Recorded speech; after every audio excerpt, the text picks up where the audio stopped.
Learn the latest news surrounding summer transfer plans as Thomas Tuchel is planning on completely revamping his attack for next season. Following that story, we'll be discussing the massive report that Mr. Todd Boehly will be giving Tuchel 200 million to spend in a massive transfer war chest to revamp the team. And of course, we have to discuss the big news, and that is that the UK government have finally issued a license for the club to finally be sold to Todd Boehly. So we have a ton of things to break down, discuss, and get into today. Get involved, you guys. Share your thoughts and opinions of the stories, and of course, share some of the signings that you are hoping this 200 million will help us get during the summer. So I hope you enjoy without wasting no more time. So right now, let's start with the first story and let's discuss the latest involving this takeover, because I guess we're all wondering now, when will this officially get confirmed and when will we finally get the confirmation that Todd Boehly is our new owner? Well, it seems like we're getting ever so closer now, as literally all the key details have finally been met and agreements have been made. Today, the government announced that they have reached an agreement now, and they will now issue a license for the sale of the club to be completed, so Todd Boehly can officially buy us. Now, earlier today on Twitter, Nadine Dorries confirmed publicly that agreements were made, and they were very satisfied in the end that Roman Abramovich won't come in contact with any of the money involved in the sale.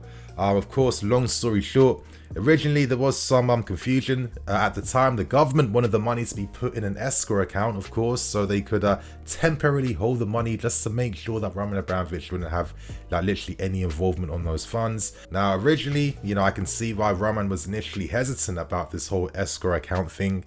Maybe I might sound cynical, but I've seen how the government have handled PPE contracts throughout the pandemic. Part of me is thinking, if these guys and girls was able to get a hold of this type of money, I wouldn't be surprised if all of a sudden there's bare new charitable funds being opened, so they can all take a slice of that pie that's been left behind. So that won't be the case whatsoever. And the reality is, and we can't forget that there's over 1 billion now to really help a lot of people, help the efforts in Ukraine, help a lot of humanitarian crises as well too.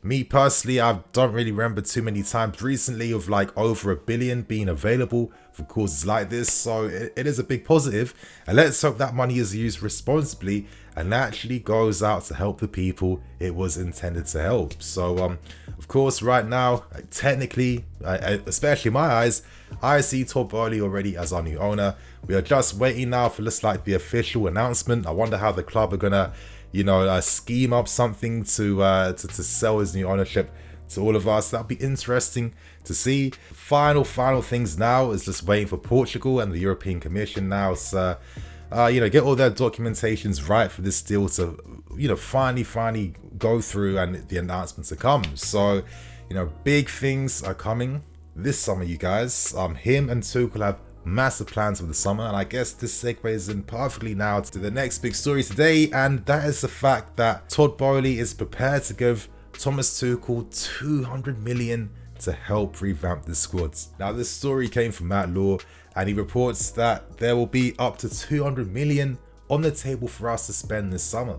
Now, this money does involve the sale of players as well too. There's a ton of players now whose futures are in doubt. A ton of sellable assets can help us generate more transfer funds and fees as well too. However, it seems like Tuchel will have up to a total of 200 million now to help revamp the squads in his image, because that is the key thing that Boehly believes in. Managers need to have a squad in their full image. Now, in these articles, reports, it comments on the fact that he's looked at Pep Guardiola, Jurgen Klopp, and one of the big advantages both these managers do have is that they have full teams in their image. Compared to us, managers are working with, a squad where about 5 or 4 or 6 different managers have helped, complete that squad. So that's always been something that's worked against us. And I think Tuchel has an incredible luxury at this point in time of not only new ownership bringing a new culture here, but an owner that believes in long-term growth and is willing to back you and has a lot of respect for you, plus a ton of money to spend on having a team in your image. It's kind of like playing fantasy team for Thomas Tuchel. So let's see what he does now that he's been given the keys. But regardless, you guys, we can take a lot of inspiration now from what Boehly did with the LA Dodgers, with what they've become right now from when he originally took them over with the investment put in. I mean, that's some of the biggest spenders in baseball. Yeah, some of the biggest contracts they give to their players as well too. You know, they win some of the biggest trophies consistently as well now, and I feel like these are some of the principles that can definitely be sent our way. And there's a lot of things that we can improve upon if we have any hopes of achieving the goal that, Mr. Boehly has for us to be the best club in the world. Still, a reality that I'm maybe expecting this summer is I don't know how soon we can expect to see some of the new data analytics, helping alongside the signing of players. I feel like naturally, because everything's happening, so late, how is there going to be any time to get any of this implemented, behind the scenes? And how will there be any time for that to affect how we do business in the window? So considering what Tuchel said earlier about, due to so many players leaving the club, maybe this summer it's not even about improving the team. It's literally just about maintaining the quality and standards due to so many leaving. And if that's the case, alongside what I just said earlier, maybe the plan could be to have a team that's ready to compete again. And because, Todd Boehly is in it for the long run, maybe next summer we may see some examples of some of the benefits we can gain from this new way of dealing with business in the window. Regardless of all of that though, Boehly wants to have a big impact this summer. As I said, with new ownership, one thing you're guaranteed to expect is money to be spent once they take over. And at this point in time, Tuchel wants to see actions taken quickly, as we have to be decisive. In an article written by Matt Law and by others that came out today, Tuchel used the examples of Man City signing Haaland and Liverpool signing Diaz as, the improvements these teams have already made during the window. So already we are at a big disadvantage compared to them. And now there's a big reason why Tuchel can't afford to have any holidays this season, because he has to be in the squad to help rebuild the team. And I'm sure he's going to be very excited, to be honest. I'm sure this summer he'll be happy to not have a holiday, because he has a big opportunity here to really just exercise his ball and have a lot more control and say with how things happen at this club. So right now we end things by discussing the big offensive targets the club are hoping to sign. This article came out from Jacob Steinsberg, and essentially we know that up front we could probably do with a revamp. It's probably helpful that a ton of attacking players currently are considering their futures, with Ziyech, Lukaku, Timo Werner and Pulisic, with their futures all being in doubt. If we sign any attacking players, we must sell them first. Why? Our attacking players are on a massive wage bill. Some of these guys are on criminal contracts compared to like the actual output us as fans get from them. And the attacking names on the shortlist being listed are Ousmane Dembele of Barcelona, Darwin Nunez of Benfica, NKUNKU of RB Leipzig, Lewandowski as well too, and last but not least, Raheem Sterling of Man City, where I can even understand why Tuchel would be interested, because Sterling has a lot of experience playing in a positional style system. So let's continue this news story on. I like the sound of some of these names to keep things real with you.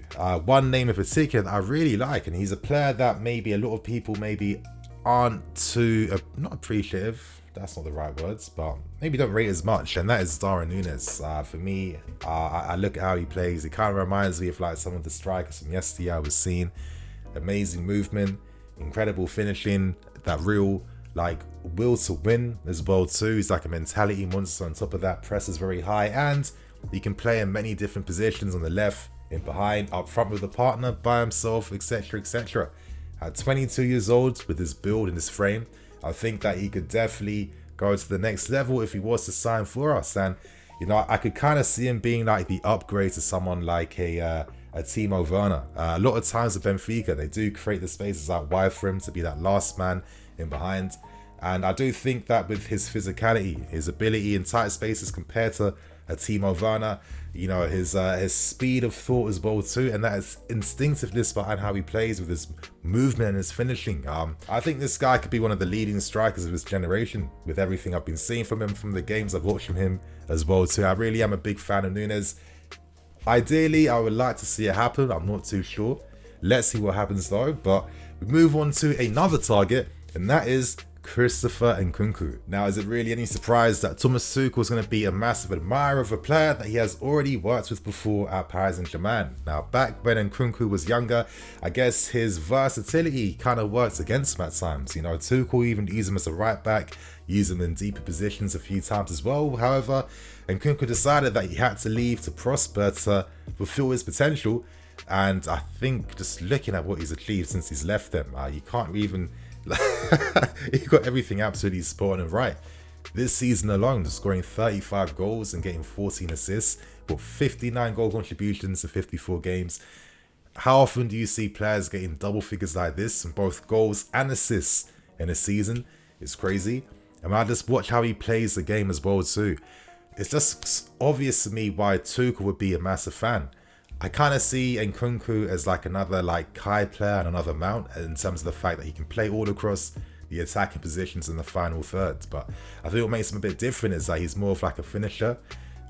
He's got that killer instincts, and I think he's just a very positive and a very offensive player. I love his close control. I like the skill which he can play with, and I guess with his profile in particular, if we are maintaining this back three setup, then I guess maybe it could make sense to have more players suited towards playing in tighter spaces and in more central positions. You know, and NKUNKU is like a Kai, he's like a Mount. He knows how to time his runs, when to make the overloads, when to get in the books. And you know, this season he produced this year, it's not a fluke, it's not an accident. He's literally been improving season in, season out. And at this point in time, Leipzig feel confident that they are going to secure their player on a long-term basis. Why? Well, they're not only going to give him a pay rise with a contract extension, but they are going to put in a very fair and favourable release clause in that deal too. So next summer if he leaves, of course, it'll be even easier for him to go, because with release clauses, clubs don't have a say. You know, if you want a player who's on a release clause, you negotiate directly with the player, and that's that. However, a report came out today from Nunez from Goal.com, and essentially, even though we understand that Leipzig are trying to keep their player, there's some confidence on our part that we might be able to persuade him to leave Leipzig this season to sign for us. Now, ideally, we have to sell players, one being a Timo Werner. I think that if you are signing NKUNKU, it's actually kind of funny. I think Werner could probably come to life even more if NKUNKU was signed. However, if he's replaced by him, that also makes a lot of sense. Dortmund originally had a lot of interest with Timo Werner, however, they've been priced out. So I don't know behind the scenes how much money we're asking for. Surely it's going to be absolutely criminal. But what's not helping is the fact that Werner is our fourth highest best paid player. He's earning $275,000 a week once you add up all bonuses and clauses, and it's a crazy contract. So not many clubs in a post-pandemic world have that type of access to funds to make moves like this happen. So it'd be interesting to see what we do with Timo Werner. Could we even do something mad like a swap back to RB Leipzig and a deal to maybe bring in NKUNKU in the opposite direction? Isn't it? Let's see what happens. Who knows? But you know, if we want to get attacking players, exits are really going to matter even more to free up that wage bill. But the club are also preparing for what ifs, and one what if, and probably the what if of this entire season, is probably Armando Broja. Now, yes, Tuchel wants to give him opportunities in pre-season to assess him to see how he does. That could be smart. If we can't revamp, turning towards Broja could be the smart thing to do in the long run. Who knows? But if it came down to it, he could even be sold. And I guess when every club literally from across Europe is after you, you know, big clubs like Napoli, West Ham, etc., etc., that's just going to keep on increasing the value for the player. That's going to keep on increasing competition for him. And if Broja could be sacrificed, like we saw last season with many of the younger players that were sold for peanuts to bring in Lukaku, I guess maybe Broja, from the sounds of things in articles, could be another player that could be sacrificed for the greater good. So we have to see what happens with this one though. But still, you know, before I end this video for today, I really hope we get the attack absolutely spot on. I'm going to do a separate video which I was working on already, but I will be talking about whether it's time to move on to a 4-3-3 system whether it's time to maintain 3-4-3 and maybe improve that. So it'll be a big video that comes out. I hope you guys enjoy. There's going to be a ton of big videos coming out now with new ownership about to be announced, summer coming through, you know, squad needing to be dissected and revamped as well. It's going to be a massive summer, and there's tons of exciting times ahead over the next few weeks, you guys. So on that note, I'm going to wrap things up, keep things moving. Thank you for watching. I'm NKUNKU, this is Blue Line CV. I'll catch you guys later with some more videos. Cool.